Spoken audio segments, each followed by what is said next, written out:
ئایا بەشێکی وڵانانی کە لە نێو چارچەوەی هەمانگی بوون کێش و گرفت لە نێوانیان دروستە بێ بەدا بەشکردنی پۆستەکان یاخودنا بۆ پیکە کورسیەکانی ژمارەکانی جیاوازە لە یەکتر ڕەنگە ئەو هاوپەیمانەتی بۆ پێکەنانی حکوومەتیان بێت لە بەرامبەردا بۆ ئەنجومەنی پارێزگاکان بەو شێوەی ڕابردوو نەبێت بۆ مەبەستە گفتوگۆکەین لەگەڵ مجاشع تەمیمی شرۆڤەکاری سیاسی.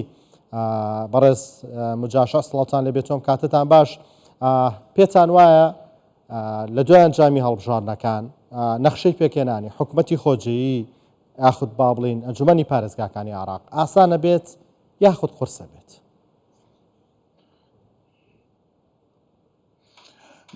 باڵێ زۆر سپاست دەکەم، سپاسی کەناڵەکەتان دەکەم بە دڵنیاییەوە زۆر ڕوون و ئاشکرایە تا ئێستا ئاماژەکان دەرکەوتون لە حزبە گرنگەکان کە بەشداریان لە هەڵبژاردنەکاندا کردووە. لێرەدا قەیرانێکەیە دوای ڕاگەاندنی ئەو ئەنجامانە لە شەوی ڕابردوو، بەڵام زۆر ڕوون و ئاشکرایە کە هاوپەیمانێکی گەورە هەیە بە ناوی هاوپەیمانی ئیدارەی دەوڵەت لەوانەیە ئەو کۆبوونەوەیەکی بەپەلە لە چەند کاتژمێر داهاتوودا ببەستێت بۆ چارەسەرکردنی ئەو کێشەیە کە پەیوەندی بە تانە لێدانەکانەوە هەیە لەلایەن هەندێک لایەنی سیاسیەوە. هەروەها پارتی دیموکراتی کوردستانیش تانەی هەیە، تەحالوفی عەزم پاڵپی هەیە، هەروەها هەندێک حزبی دیکەی سیاسی ئەوان تانەیان لە ئەنجامەکان داوە. 14 تانە هەتا ئێستا پێشکەش بە کۆمیسیۆن کراون.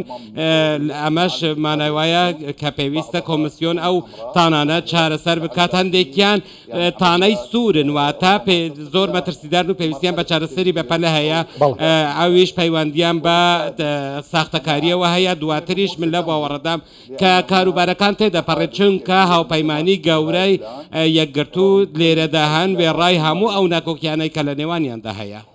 برێزە تەمیمی گۆر باوەریاتە ئەنجام کارگەریەک لە نەخشەیە سیاسی و دەستهلاتی یا عێراقی دکن؟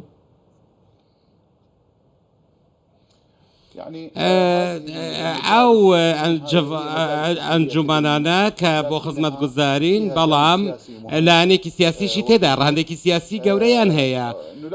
ئێمە تێبینی دەکەین کە لێرە قەیران لە نێوان لایەنە سیاسیەکاندا هەیە کە لەو هەڵبژاردنەدا بەشدار بوون لەسەر ئاستی حکوومەت.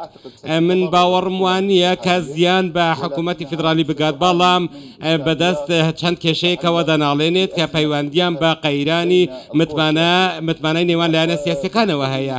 سەبارەت بە پارێزگاکانی باشووریش لێرەدا کۆنتڕۆڵێکی تەواو هەیە بۆ لەلایەن هیتاری تەنسیقیەوە چوارچێوەی هەماهەنگی ڕادەگەیەنێت کە ئەوان پارێزگاکان لە نێوان خۆیاندا دابەش دەکەن، بەڵام قەیرانەکە پەیوەندی بە پارێزگا تێکەڵەکان هەیە وەکو نەینەوا و کەرکووک و دیالە و بەغدا.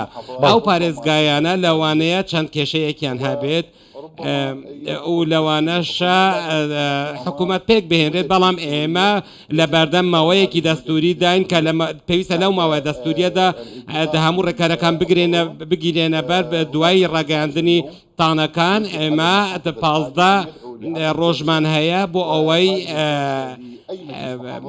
کۆبوونەوەکان گرێ بدرێن لە ماوەی 30 ڕۆژدا بۆ هەڵبژاردننی ئەنجومەنی پارێزگاکان و هەروەها دواتر دیاریکردنی پارێزگارەکە. بەڵام پێویستە لێرەدا ڕێکەوتن لە نێوان هێزە سیاسیەکاندا هەبێت، بە تایبەت لە نێوان لەو پارێزگانەی کە فرەڕەهاندن و فرە پێکاتن. بەڕێز تەمیمی بە چۆنیەوە پارێزگاری داهاتووی بەغدا شیعە بێت یاخود سونە؟ بەو پێی لە پارێزگای بەغدا سێ لایەن ئەنجامەکانیان لە یەک نزیکە کە دەوڵەتی یاسا هاوپەیمانی نەبنی و هەروەها تەقەدومن. ئەمە چۆن یەکلا ئاکرێتەوە؟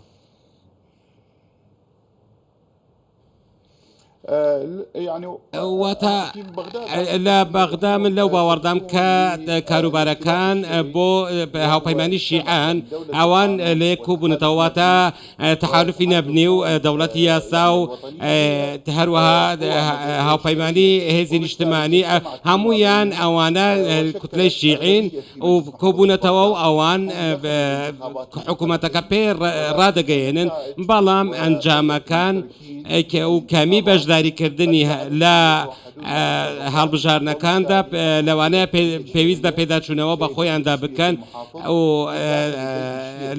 لە ناوماڵی شیعە کەسێک بۆ ئەو پۆستە دەستیشان دەکرێت یان ئەوەتە لە هاوپەیمانی نەبی دەبێت یاخۆت لە دەوڵەتی یاسا دەبێت هەرچی لایانی سنیە تا ئێستا گەیشتە ئەو قەنەعەتەی کە لەوانەیە پۆستی سەرۆکی ئەنجومەنی پارێزگای پێ بدرێت.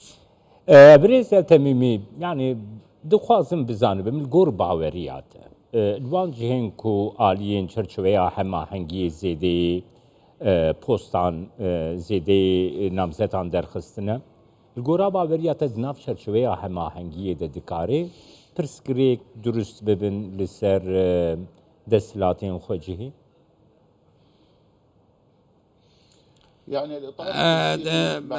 چوارچەوەی هەماهەنگی دوای کشانەوەی ڕەوتی سەدر لە بەشداریکردن لە هەڵبژاردن و پرۆسەی سیاسیدا تا ئێستا هیچ ڕکابەرێکی لە پارێزگەکانی باشوور ناوەڕاستدا نەماوە دواتریش ئامڕۆ دابەشکردنی پارێزگەکان لە نێوان هێزەکانی چوارچەوەی هەماهەنگی هیچ قەیرانێک و هیچ کێشەیەک لە نێوانیاندانە لە نێوان لایەنەکانی چوارچەوەی هەماهەنگی هەندێک ناکۆکی هەن لە نێوان لایەنەکانی ناو چوارچەوەی هەماهەنگی بۆ نمونە ڕەوتی حکمە بە سەرۆکاتی عەمار حەکیم دەوڵەتی یاسا و هەروەها چەند ناکۆکیێکی دیکە لە نێوان لایەنەکاندا هەن لە ناو چوارچەوەی هەماهەنگی بەڵام بەو شێوەیە نییە کە ئەوان ئێستا سەرکردەیەکیان هەیە بۆ چارەسەرکردنی ئەو کێشانەیە بۆیە من لەو باوەڕدام کە پۆستەکان لە نێوان چوارچەوەی هەماهەنگی دابەش کراون